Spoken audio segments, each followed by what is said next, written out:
एक गेंद है जिसे हम 10 मीटर की ऊंचाई से छोड़ते हैं और ये हर दफा जमीन से टकराकर टिप्पा खाकर जब वापस आती है तो इसकी ऊंचाई आधी हो जाती है। तो अगर कुल फासले की बात करें तो जब हमने गेंद छोड़ी तो उस वक्त इसने जो कुल फासला तय किया वो तो था 10 मीटर। फिर ये 10 का आधा यानी 5 मीटर ऊपर गई और फिर वही 5 मीटर नीचे आई, यानी ये 10 मीटर और फिर 10 मीटर और फिर 2.5 मीटर ऊपर और फिर 2.5 मीटर ऊपर 2.5 मीटर नीचे, यानी अब जाके हुआ है 5 मीटर। इसका रंग तो बदलूं, ये भी हुआ 10 मीटर, यानी 10 जमा 20 का आधा, 10 का आधा जमा 10 का आधा, ये दूसरा टप्पा।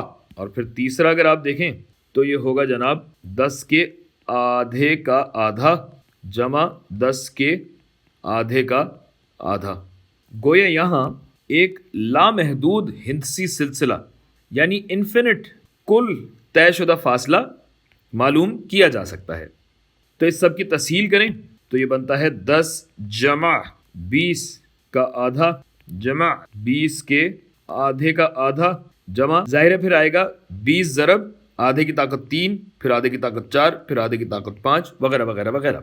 तो अब ये जो 10 है इसकी जगह मैं ये भी तो लिख सकता हूं कि भाई ये है दरअसल 20 माइनस 10। तो 20 माइनस 10 अगर मैं करूं तो यानी ये 10 से नहीं, मुझे मनफी 10 से शुरू करना पड़ेगा। और यही बात अगर सिग्मा नोटेशन में लिखी जाए तो ये हो जाएगी कि भाई मनफी 10 से अगर मैं शुरू करूं तो ये पूरा जो सिलसिला बनता है ना वो बनता है 20 ज़रब आधे की ताकत के, जिसमें के सिफर से जा रहा है लामहदूदियत तक। और हम जानते हैं कि सम टू इन्फिनिटी यानी लामहदूद तक का हासिल जमा जो है वो क्या होता है, a बटा 1 माइनस आर, जहां आर का हजम सिफर और 1 के बीच में हो।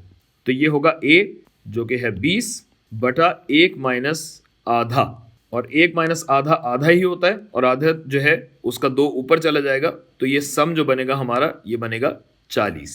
और चूंकि हमारी कैलकुलेशन मनफी 10 से शुरू हुई है तो कुल तयशुदा फासला एस टी जिसे मैं कहूं तो वो हो जाएगा -10 जमा ये पूरा जो सम टू इन्फिनिटी है प्लस 40, यानी जो ये कुल तयशुदा फासला होगा ये दरअसल बनेगा 30 मीटर।